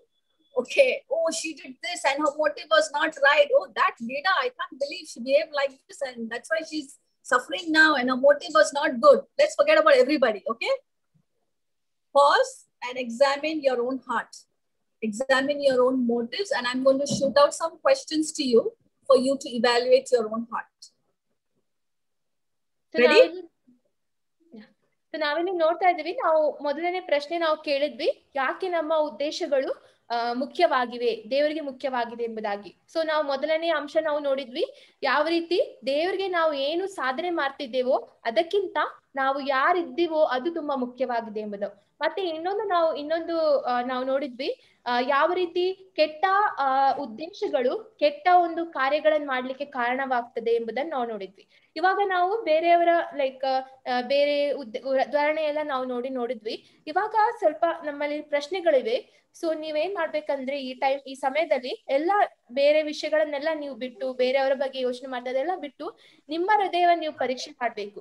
ಇಲ್ಲಿ ನಾವು ಕೆಲವು ಪ್ರಶ್ನೆಗಳನ್ನ ಕೇಳ್ತೀವಿ, ಅವಾಗ ನಿಮ್ಮ ಹೃದಯದಲ್ಲಿ ಹೇಗಿದೆ, ನೀವು ಇವತ್ತು ಹೇಗೆ, ನಿಮ್ಮ ಉದ್ದೇಶಗಳು ಈ ವಿಷಯವಾಗಿ ಯಾವ್ದಿದೆ ಎಂಬುದನ್ನು ನೀವು ಪರೀಕ್ಷೆ ಮಾಡಬಹುದು. Do I act differently at home than at church? So ನಾನು ಸಭೆಯಲ್ಲಿ ಮತ್ತೆ ಮನೆಯಲ್ಲಿ ಬೇರೆ ರೀತಿಯಾಗಿ ವರ್ತನೆ ಮಾಡ್ತೀನಾ? Do you help people only to get a reward or recognition? ನೀವು ಜನರಿಗೆ ಖಾಲಿ ಅವ್ರು ನನ್ಗೆ ಪದವಿ ಕೊಡ್ಬೇಕು, ನನ್ ಬಗ್ಗೆ ಒಳ್ಳೇದಾಗಿ ಮಾತಾಡ್ಬೇಕು, ಅದಕ್ಕೋಸ್ಕರ ಜನರಿಗೆ ಸಹಾಯ ಮಾಡ್ತೀರಾ? Do you attend church only for friendship and membership? ನೀವು ಸಭೆಗೆ ಖಾಲಿ ನನ್ನ ಫ್ರೆಂಡ್ಸ್ಗೋಸ್ಕರ ಅಥವಾ ನನ್ಗೆ ಒಂದು ಲೆಕ್ಕ ಕೊಡ್ಬೇಕು, ಅದಕ್ಕೋಸ್ಕರ ನೀವು ಸಭೆಗೆ ಬರ್ತೀರಾ? Do you volunteer to do social work in your workplace or ministry to show that you are a good person? ನೀವು ಸಮಾಜ ಸೇವೆಯನ್ನು ಸಭೆಯಲ್ಲಿ ಆಗಿರ್ಬೋದು ಅಥವಾ ನೀವು ಕೆಲಸ ಮಾಡುವಂತ ಜಾಗದಲ್ಲಿ ಆಗಿರ್ಬೋದು ನೀವು ಮಾಡ್ತೀರಿ, ಯಾಕಂದ್ರೆ ನೀವು ಜನರಿಗೆ ತೋರಿಸ್ಕೊಳ್ಬೇಕು, ನಾನು ಒಂದು ಒಳ್ಳೆಯ ಒಂದು ಮನುಷ್ಯನಾಗಿದ್ದೇನೆ ಎಂಬುದಕ್ಕೋಸ್ಕರ? Do you brag about your talents and skills? ನೀವು ನಿಮ್ಮ ಒಂದು ಏನಿದೆ ಒಂದು ನಿಮ್ಮ ನಿಮ್ಮ ತಲಾಂತುಗಳ ಬಗ್ಗೆ ನೀವು ಅದರ ಬಗ್ಗೆ ನೀವು ಜನರ ಹತ್ರ ಕೊಚ್ಕೊಳ್ತೀರಾ? ನನ್ಗೆ ಇದು ಬರುತ್ತೆ, ನಾನು ಇಷ್ಟು ಮಾಡಿದ್ದೇನೆ, ಆತರ ನೀವು ಜನರ ಮುಂದೆ ಕೊಚ್ಕೊಳ್ತೀರಾ? Do you desire the limelight at home or at church or the office? So ನೀವು ಜನರು ನನ್ನನ್ನು ಗುರುತಿಸ್ಬೇಕು, ನಾನೇನ್ ಮಾಡ್ತೀನಿ ಅದು ಅವ್ರಿಗೆ ತಿಳಿಬೇಕು ಎಂಬುದಾಗಿ ನೀವು ಮನೆಯಲ್ಲಿ ಆಗಿರ್ಬೋದು, ಸಭೆಯಲ್ಲಿ ಆಗಿರ್ಬೋದು, ಅಥವಾ ನೀವು ಕೆಲಸ ಮಾಡುವಲ್ಲಿ ಆಗಿರ್ಬೋದು, ನೀವು ಇದ್ರ ಬಗ್ಗೆ ಆಲೋಚನೆ ಮಾಡ್ತಾ ಇರ್ತೀರಾ? Do you test your motive before posting a comment online, Facebook, WhatsApp, or responding in a conversation? Do you test your motive? ನೀವು ಫೇಸ್ಬುಕ್ ಅಲ್ಲಿ ಆಗಿರ್ಬೋದು ಅಥವಾ ವಾಟ್ಸ್ಆಪ್ ಅಲ್ಲಿ ಆಗಿರ್ಬೋದು, ಇನ್ಸ್ಟಾಗ್ರಾಮ್ ಅಲ್ಲಿ ಆಗಿರ್ಬೋದು, ಈ ತರ ನೀವು ಯಾರಿಗಾದ್ರೂ ಕಮೆಂಟ್ ಮಾಡುವಾಗ ನೀವು ನಿಮ್ಮ ಉದ್ದೇಶಗಳನ್ನ ನೀವು ಆಲೋಚನೆ ಮಾಡ್ತೀರಾ? ಇದರ ಹಿಂದಿರುವ ಉದ್ದೇಶ ಏನೆಂಬುದಾಗಿ ನೀವು ಆಲೋಚನೆ ಮಾಡ್ತೀರಾ? Let's remember, sisters, when I'm praying and worshiping, privately or publicly, God is looking beyond my words. So ಒಂದು ನಾವು ನೆನಪಿಟ್ಕೊಳ್ಳುವ ಸಹೋದರರೇ, ನಾನು ನಾನು ಜನರ ಮುಂದೆ ಅಥವಾ ಯಾರು ಇಲ್ಲದಾಗ ನಾನು ದೇವರ ಹತ್ರ ಏನ್ ಮಾತಾಡ್ತೀನೋ, ಏನ್ ಪ್ರಾರ್ಥನೆ ಮಾಡ್ತೀನೋ, ದೇವರು ಆ ಮಾತುಗಳಿಗಿಂತ, ನಾ ಉಪಯೋಗಿಸುವಂತ ಪದಗಳಿಗಿಂತ ಜಾಸ್ತಿಯಾಗಿ ನನ್ನ ಹೃದಯದ ಉದ್ದೇಶಗಳು ಏನು ಎಂಬುದನ್ನು ನೋಡುವವರಾಗಿದ್ದಾರೆ. When I'm serving, when I'm cooking food, when I'm visiting the sick, when I'm picking up visitors, doing my follow-ups, I'm working hard in the office. I go to my leader's house and I serve them, I clean their vessels, I clean their toilets maybe, or I help out with some communion stuff or whatever, serving my family. Beyond all of that, God is discerning the question why. He's interested in the why.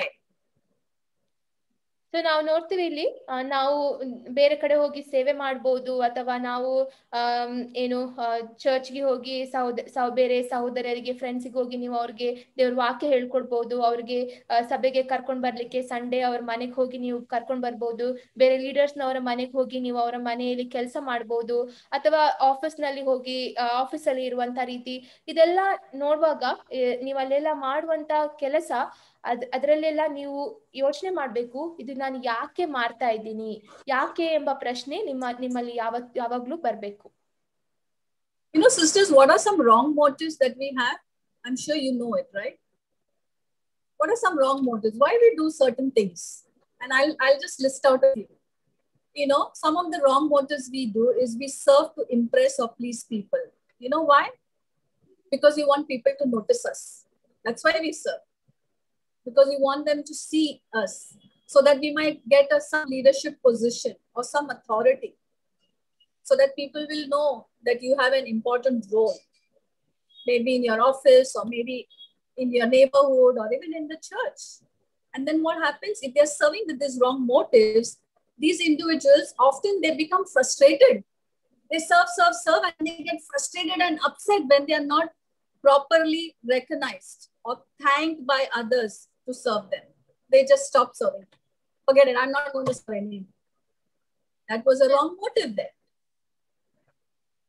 So ನಾವು ನೋಡ್ತಾ ಇದ್ವಿ, so ಯಾವುದು ತಪ್ಪಾದ ಒಂದು ಉದ್ದೇಶ.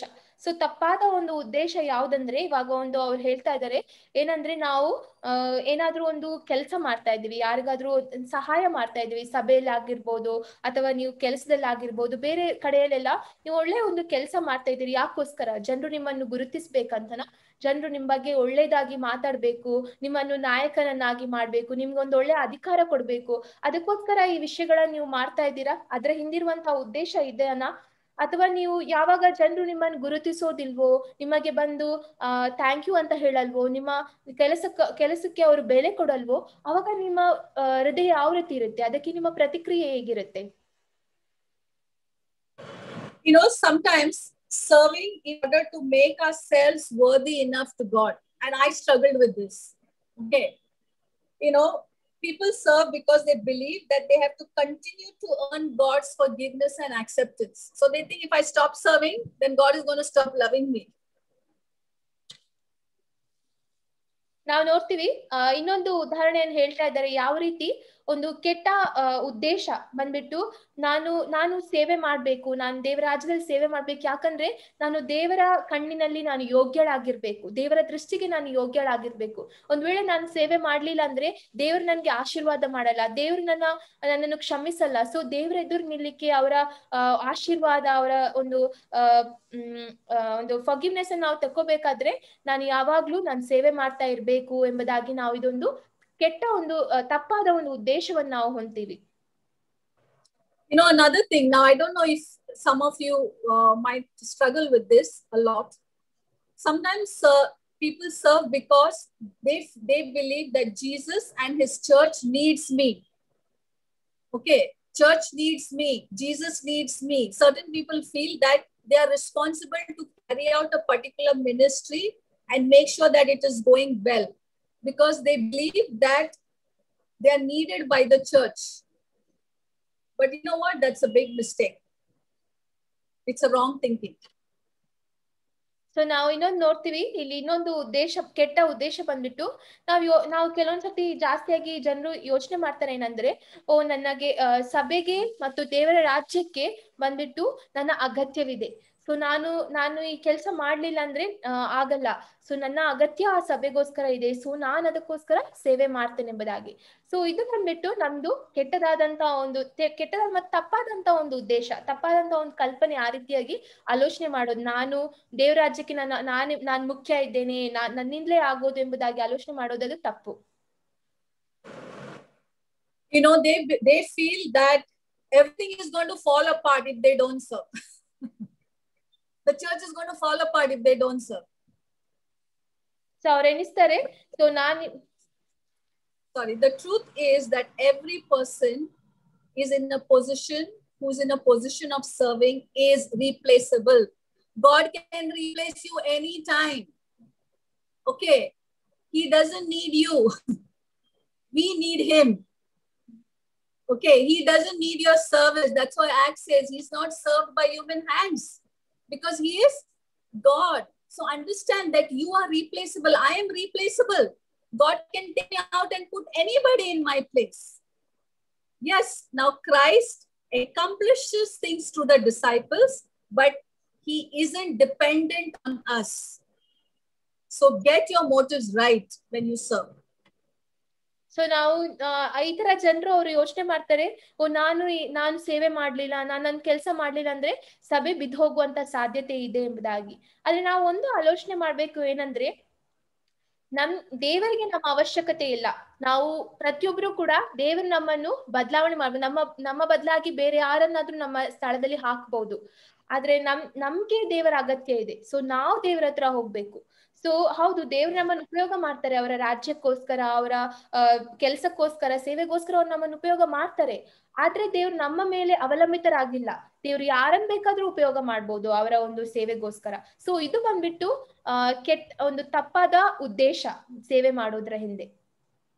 So when God uses your service, let's be humble that he wants to use us, and let's have a right motive. Okay, now let me give you some questions to think of to help you to evaluate your own motives, okay, and see if it is right or wrong. So ನಾವು ನೋಡ್ಬೇಕಾದ್ರೆ ಅದಕ್ಕೋಸ್ಕರ ನಮ್ಗೆ ಸರಿಯಾದ ಉದ್ದೇಶ ಇಟ್ಕೊಳ್ಳೋದು ತುಂಬಾ ಉಪಯೋಗ, ತುಂಬಾ ವಿಶೇಷವಾಗಿದೆ.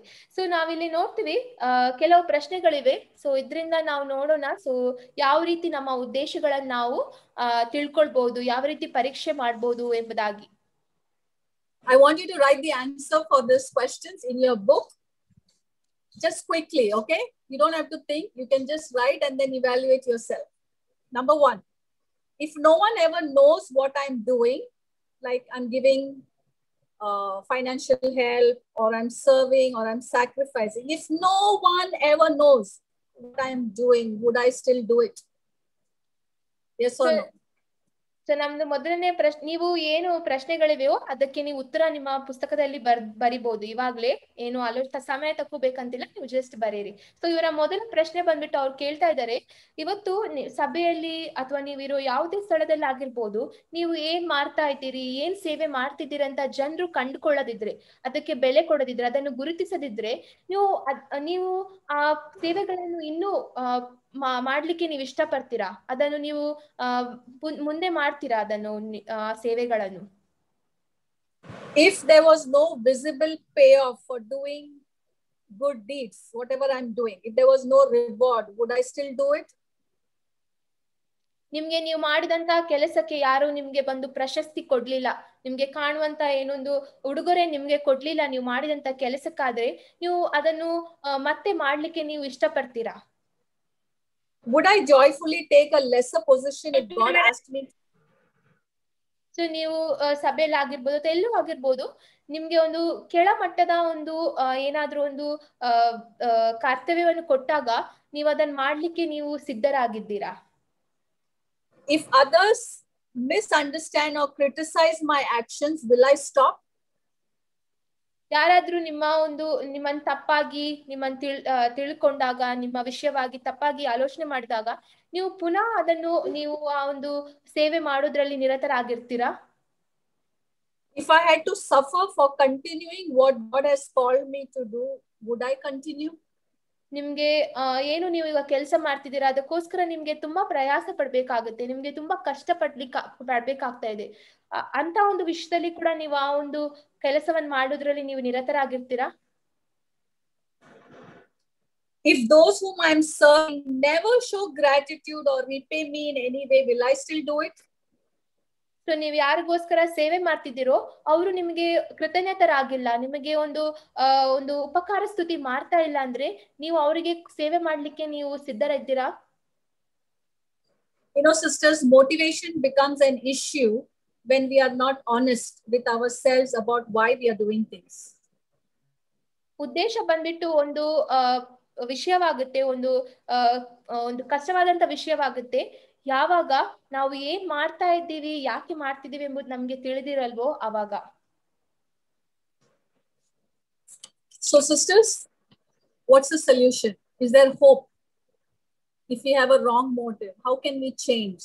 That's the next question. What do I do if I find myself stuck in a wrong motive? What do I do?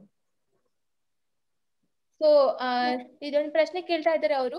So ನಿಮ್ಗೆ ಈ ಆಲೋಚನೆ ನಿಮ್ಗೆ ಗೊತ್ತಾದಾಗ ನಿಮ್ಮ ಉದ್ದೇಶಗಳು, ನಿಮ್ಗೆ ಇವಾಗ ಪ್ರಶ್ನೆಗಳೆಲ್ಲ ಕೊಟ್ಟಿದೆ, ನೀವು ಉತ್ತರ ಬರ್ತಾ ಇದ್ದೀರಿ. ಸೊ ನಿಮ್ಮ ಉದ್ದೇಶ ಏನಿದೆ ಎಂಬುದು ನಿಮ್ಗೆ ಗೊತ್ತಾದಾಗ ನೀವು ಏನ್ ಮಾಡ್ತೀರಿ? ನೀವು ಅದಕ್ಕೋಸ್ಕರ ಅದರ ಇನ್ನೊಂದು ಏನ್ ತಕೊಳ್ತೀರಿ? ನೀವು ಇನ್ನೊಂದು ಸ್ಟೆಪ್ ಏನ್ ತಕೊಳ್ತೀರಿ ನೀವು? I'll tell you one thing that you can start to do. Instead of getting depressed, guilty, sad, and stop serving, this is what you can do. First thing, seek God's input. Seek God's input. That is a great and safe place to start. But you know what? It's not natural for us. It's usually a very difficult thing to do. But let me make a point here. When I say seek input from God, what that practically means, what that really looks like, that's what I want to talk about. So ಇವಾಗ ನಮ್ಗೆ ಉದ್ದೇಶ, ನಮ್ಮ ಹೃದಯದಲ್ಲಿರುವಂತ ನಮ್ಮ ಮನಸ್ಸಿನ ಉದ್ದೇಶ ಗೊತ್ತಾದ್ಮೇಲೆ ನಾವು ಅದ್ರ ಬಗ್ಗೆ ನಿರಾಶರಾಗ್ಬೇಕಂತಿಲ್ಲ, ನಾವು ಅದ್ರ ಬಗ್ಗೆ ಅಯ್ಯೋ ಪಾಪ ಎಂಬುದಾಗಿ ನಮ್ಮ ಬಗ್ಗೆ ನಾವು ಆಲೋಚನೆ ಮಾಡ್ಬೇಕಂತಿಲ್ಲ, ಅಥವಾ ನಾನು ಎಷ್ಟೊಂದು ಕೆಟ್ಟವಳು ಎಂಬುದಾಗಿ ನಾವು ಆಲೋಚನೆ ಮಾಡ್ಬೇಕಂತಿಲ್ಲ. ನಾವು ಏನು ಮಾಡ್ಬೋದಂದ್ರೆ ನಾವು ದೇವರನ್ನು ಹುಡುಕುವವರಾಗಿರ್ಬೇಕು, ದೇವರನ್ನು ಹುಡುಕುವವರಾಗಿರ್ಬೇಕು. ಅವರ ಒಂದು ಏನು ನಮಗೋಸ್ಕರ ಅವರು ಆಲೋಚನೆ ಮಾಡಿದಾರೋ ಅದನ್ನು ನಾವು ತಿಳ್ಕೊಳ್ಳುವವರಾಗಿರ್ಬೇಕು. Okay, so the usual answer is just pray to God. Okay, seek input from God means pray. Sister, prayer madi. Ella changani, everything is going to be all right. Just pray. Okay, now let me talk about prayer. Okay. This is so important, sisters. Many times we pray every day, we pray alone, we have prayer partners, and especially in COVID times, we are praying a lot. Okay. But what I'm asking you to do is you need to stop saying those general prayers that you often say, Father, I have a wrong motive. Father God, please help me to change. Father God, my motives are not right. Father God, Appa, Pidave, Appa, and we keep on repeating those words. Okay. And I hear so many prayers, and when I'm hearing people's prayers, I'm only hearing that God, Father, Father, God, Father, Appa, what is that? Pidave, in your own language. And we keep repeating, but we are not honest with God. We are not deeply honest with God. So we need to stop repeating the same word and repeat over and over and start praying to God honestly. Now let me explain what I mean. Ask God to show you if your motives are pure or not. Challenge God and say, God, you show me my motives. You examine my heart. I'm willing to come under your X-ray machine. Ask God to show you your real motive. Do you have the guts? Do you have the boldness to pray like that? Asking God to show you your pure motives or your impure motives? Ask God if your thoughts are from you or from Him. Ask God for wisdom, character, sincerity, humility. Ask God for you to have the strength to give up your wrong motives, your wrong intentions and desires, and to replace them with His will. Ask God to continually remind you that He knows what's best for you because He sees the big picture of your life, not you. sisters. Please change your prayers and get honest with God. So now you can maybe Clarin, make it short. Yeah. So ನಾವಿಲ್ಲಿ ನೋಡ್ತೀವಿ ನಾವಿಲ್ಲಿ ನೋಡ್ತೀವಿ ಯಾಕೆ ನಾವು ದೇವರ ಹತ್ರ ಸಲಹೆ ಕೇಳ್ಬೇಕು, ದೇವರ ಹತ್ರ ಹೋಗ್ಬೇಕು, ದೇವರನ್ನ ಹುಡುಕ್ಬೇಕು ಅಂತ ಹೇಳಿದಾಗ ನಮಗೆ ಮೊದಲಾಗಿ ನಮ್ಗೆ ಬರೋದು ದೇವರನ್ನ ನಾವು ಹೇಗೆ ಹುಡುಕ್ಬಹುದು ಅಥವಾ ದೇವರ ಹತ್ರ ಸಲಹೆಯನ್ನು ಹೇಗೆ ಕೇಳ್ಬಹುದಂದ್ರೆ ಪ್ರಾರ್ಥನೆ ಮಾಡೋದೆಂಬುದಾಗಿ. ಆದ್ರೆ ನಾವು ನೋಡ್ತೀವಿ ಪ್ರಾರ್ಥನೆ ಅಂತ ಹೇಳಿದಾಗ ನಾವು ಎಷ್ಟೋ ಸರ್ತಿ ನಾವು ಹೇಳ್ಬೇಕಾದಂತ ವಿಷಯಗಳನ್ನ ದೇವರ ಹತ್ರ ಹೇಳಲ್ಲ. ನಾವು ಅಂತ ಹೇಳ್ತಾ ಇದ್ರಲ್ಲ, ನಾವು ಬರೀ ತಂದೆ, ದೇವ್ರೆ, ಅಪ್ಪ, ತಂದೆ ಅಂತ ನಾವು ಅದನ್ನೇ ಜಾಸ್ತಿಯಾಗಿ ಹೇಳ್ತೀವಿ. ನಾವು ಏನ್ ಹೇಳ್ಬೇಕೆಂಬುದನ್ನು ನಾವು ಹೇಳಲ್ಲ. ಆದ್ರೆ ಅವ್ರು ಏನ್ ಹೇಳ್ತಾ ಇದ್ದಾರೆ ಅಂದ್ರೆ, ನಾವು ದೇವರ ಹತ್ರ ನಮ್ಮ ಹೃದಯದ ಬಗ್ಗೆ ನಾವು ಪ್ರಾಮಾಣಿಕರಾಗಿರ್ಬೇಕು. ದೇವರ ಹತ್ರ ಹೇಳ್ಬೇಕು, ದೇವ್ರೆ ನನ್ನ ಹೃದಯದಲ್ಲಿ ಏನಿದೆ, ನಾನು ಯಾವ ಉದ್ದೇಶವನ್ನು ಹೊಂದಿದ್ದೇನೆ ನನ್ಗೆ ತಿಳಿಸ್ಕೊಡು, ನನ್ಗೆ ನನ್ನ ಅದರಿಂದ ಬದಲಾವಣೆ ಆಗ್ಬೇಕಂತ ಹೇಳಿ ನಾವು ದೇವರಿಗೆ ಸವಾಲ್ ಹಾಕ್ಬೇಕು. ದೇವರ ಹತ್ರ ನಾವು ಕೇಳ್ಕೊಳ್ಬೇಕು, ಪ್ರಾರ್ಥನೆ ಮಾಡ್ಬೇಕು, ಅವ್ರ ಹತ್ರ ಕೂಗ್ಬೇಕು. ಅವ್ರಿಗೆ ಏನ್ ನಿಜವಾದಂತ ವಿಷಯ ಇದೆ ಅವ್ರ ಹತ್ರ ನಾವು ಹೇಳ್ಬೇಕು. ಅವಾಗ ಅವ್ರು ನಮ್ಗೆ ಸಹಾಯ ಮಾಡ್ತಾರೆ, ಅವ್ರು ನಮ್ಗೆ ಅದರಿಂದ ಹೊರಗೆ ಬರ್ಲಿಕ್ಕೆ ಸಹಾಯ ಮಾಡ್ತಾರೆ. ಯಾಕಂದ್ರೆ ಆಮೇಲೆ ಆ ಮೂಲಕವಾಗಿ ನಾವು ದೇವರ ಒಂದು ಚಿತ್ತಕ್ಕೆ ನಾವು ಒಪ್ಪಿಸ್ಕೊಡ್ಬೇಕು. ಯಾಕಂದ್ರೆ ನಮ್ಗೆ ಗೊತ್ತಿಲ್ಲ ಒಳ್ಳೆ ವಿಷಯಗಳು ಯಾವ್ದು, ನಮ್ಗೆ ಏನು ನಮ್ ಜೀವನದಲ್ಲಿ ಯಾವ್ದು ಒಳ್ಳೆ ವಿಷಯಗಳಿರ್ಬೋದು ಅಂತ ಹೇಳಿ. ಆದ್ರೆ ದೇವ್ರಿಗೆ ಗೊತ್ತಿದೆ ನಮ್ ಜೀವನಕ್ಕೆ ಯಾವ್ದೊಂದು ಒಳ್ಳೆ ವಿಷಯ ಆಗ್ಬೋದು, ಯಾವ್ದು ನಮ್ಮ ಜೀವನಕ್ಕೆ ತುಂಬಾ ಮುಖ್ಯವಾದಂತ ವಿಷಯ ಅಂತ ದೇವ್ರಿಗೆ ಗೊತ್ತಿದೆ. ಅದಕ್ಕೋಸ್ಕರ ನಾವು ದೇವರಿಗೆ ಅದನ್ನು ಒಪ್ಪಿಸಿಕೊಡೋಣ. ದೇವ್ರ ಹತ್ರ ನಾವು ನಿಜವಾಗಿ ಪ್ರಾಮಾಣಿಕರಾಗಿ ಪ್ರಾರ್ಥನೆ ಮಾಡೋಣ. Sisters, when you pray, you guys are so scared to be honest with God in public.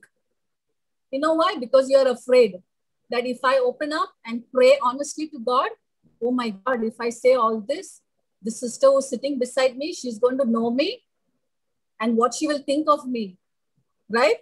So I better act very righteous and spiritual and say all like the Pharisees' prayers. Oh Lord, I praise you, I do this, I do that. Honestly, we are afraid.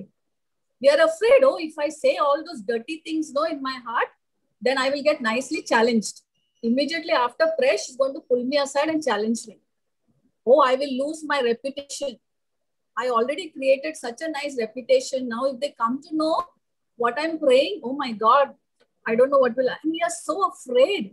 That's why I'm talking about this point, sisters. Until you don't get honest with God, there is no hope for you to change.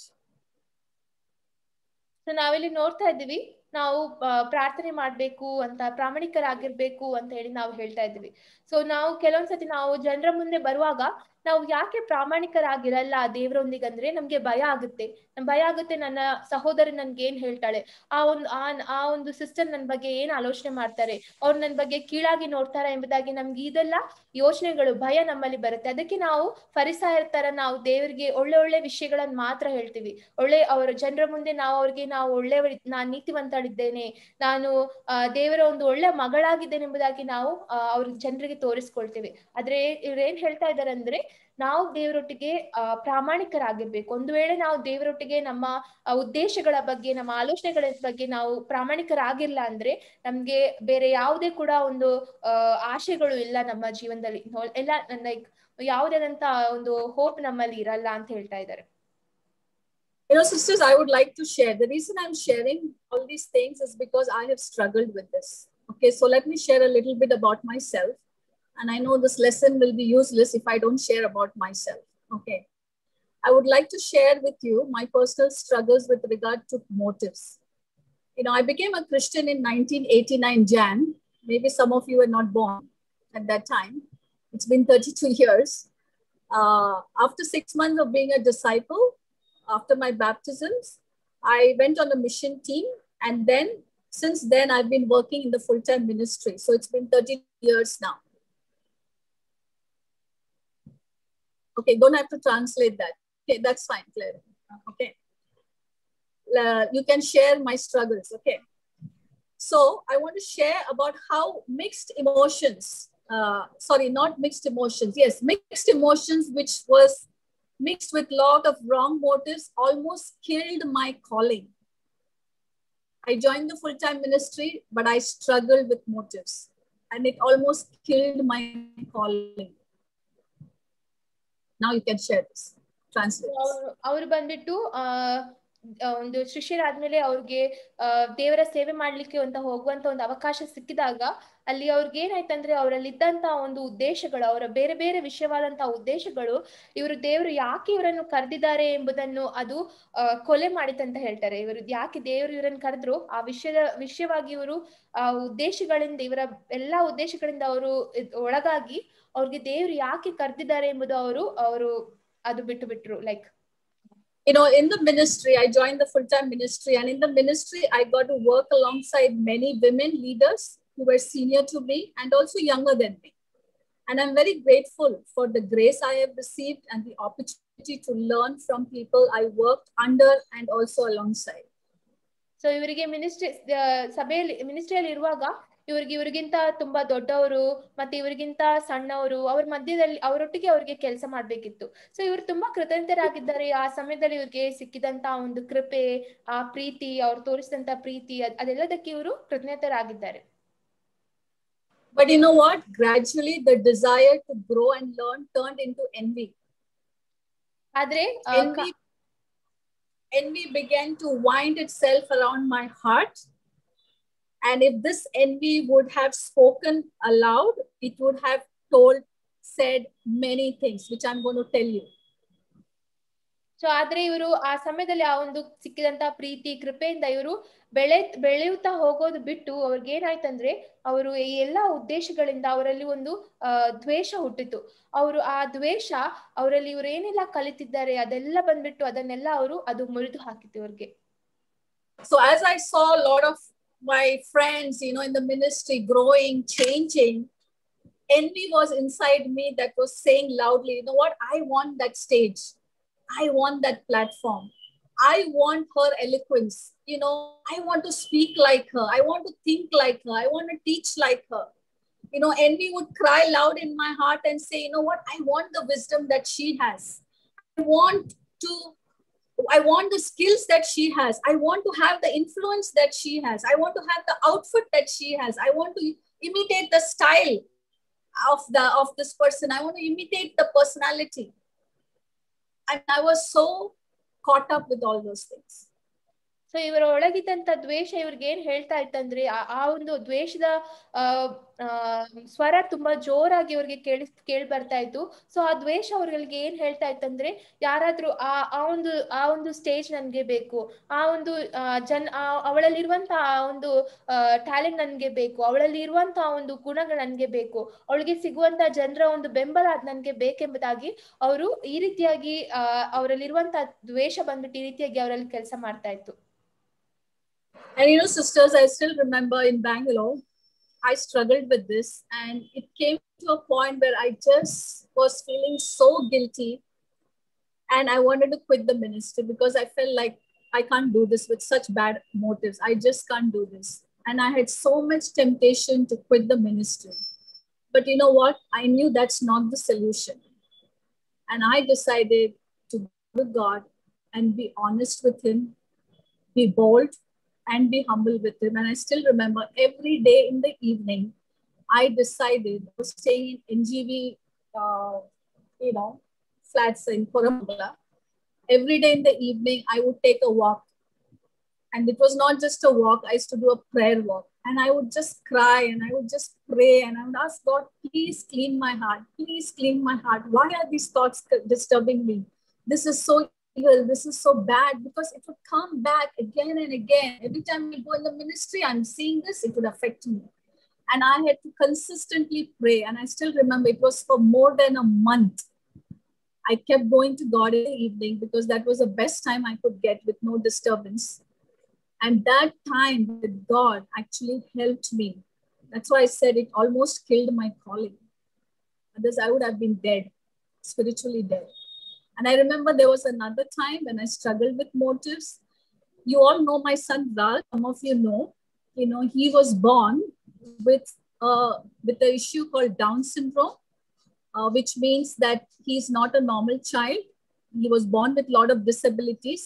And because of his Down syndrome, he also looks different physically. Like he has small eyes, his ears are small, his speech is not very clear, And slowly he started losing hair. So he was bald. There was no hair on his head. And I still remember a lot of my friends, they would talk about their children, you know, how they're growing up to be teens and they look handsome and, you know, they're doing great in their studies. And I used to hear all these things, and I know I'm emotional because I still struggle with it. And I would listen to all their talks, and I started feeling very envious because I know my son, I started comparing Ralph with them. Oh, Ralph will never be handsome. You know, he will never be able to earn money like all these other children. He will never be able to go to work. And I was struggling, and I had to identify my sin, my struggle. And I realized this is envy. This is, I'm breaking the law, the 10 commandments, which says, do not covet. I'm looking at somebody else and wanting what they have. And I forgot why God gave me Ralph. He didn't give me Ralph to compare him with others. He didn't give me Ralph so that I can look down on myself. He gave me Ralph so that God's name could be glorified. And I had to get my motives right. And it only happened through prayer. It only happened because I had to be honest with God, sisters. That's why I'm sharing this. And I realized that I need to cleanse my heart. I need to be honest. And then I confessed it, you know, because I just didn't want to keep it between me and God. I confessed it and I moved on with my life. So these are just few of my struggles that I'm sharing to you. So in conclusion, sisters, the next time, question your motives because it matters to God. Get honest with God. Don't worry about what people will think. Okay, I have done this in my life for last 30 years, worried about what people, it didn't help me to grow the way God wanted me to grow. But you know what? I'm free now. For me, I don't care. I don't care what people think of me. Now, yes, sometimes Satan keeps coming and reminding me of it, but I have to remind Satan and say, you know what, Satan? You are my guest. Thank you for coming. Now you can leave. That's what I have to tell Satan. Get out. You are a guest. Thank you. Please walk away. So get honest with God. I mean, totally honest.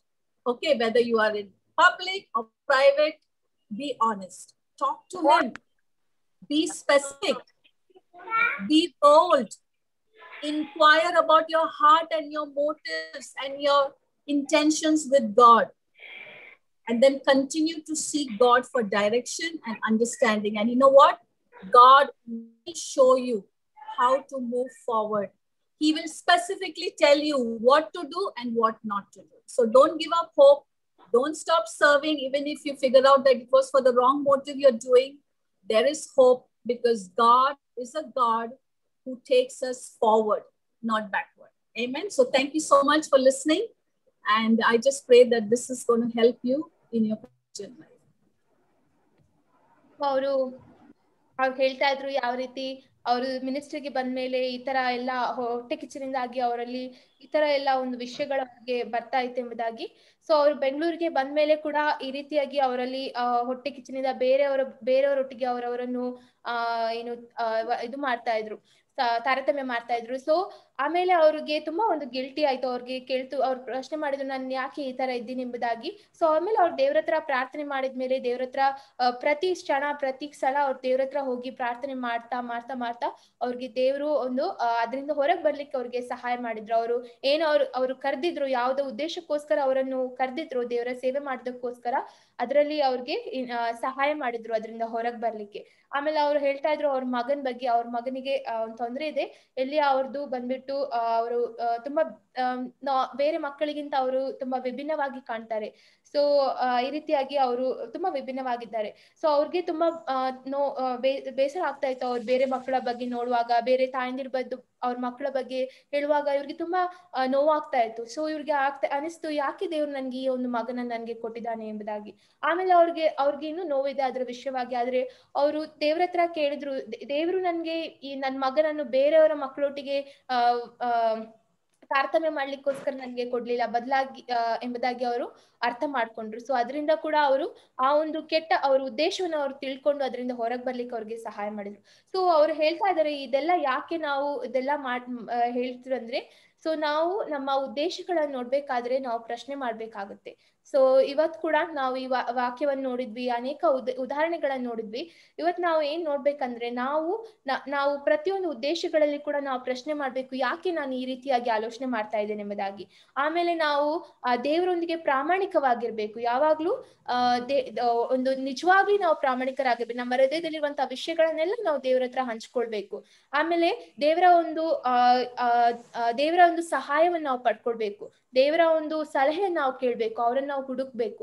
So ಈ ರೀತಿಯಾಗಿ ನಾವು ಮಾಡಿದಾಗ ದೇವರು ನಮ್ಗೆ ಸಹಾಯ ಮಾಡ್ತಾರೆ. ಯಾಕಂದ್ರೆ ದೇವರು ನಮ್ಮ ಬಗ್ಗೆ ಕಾಳಜಿ ವಹಿಸುವಂತ ದೇವರು. ಅವರು ಯಾವಾಗ್ಲೂ ನಮ್ಮನ್ನು ನಮ್ಗೆ ಮುಂದೆ ದಾರಿ ತೋರಿಸುವಂತ ದೇವರು, ಬದಲಾಗಿ ನಮ್ಮನ್ನು ಹಿಂದೆ ಕರೆದುಕೊಂಡು ಬರುವಂತ ದೇವರಲ್ಲ.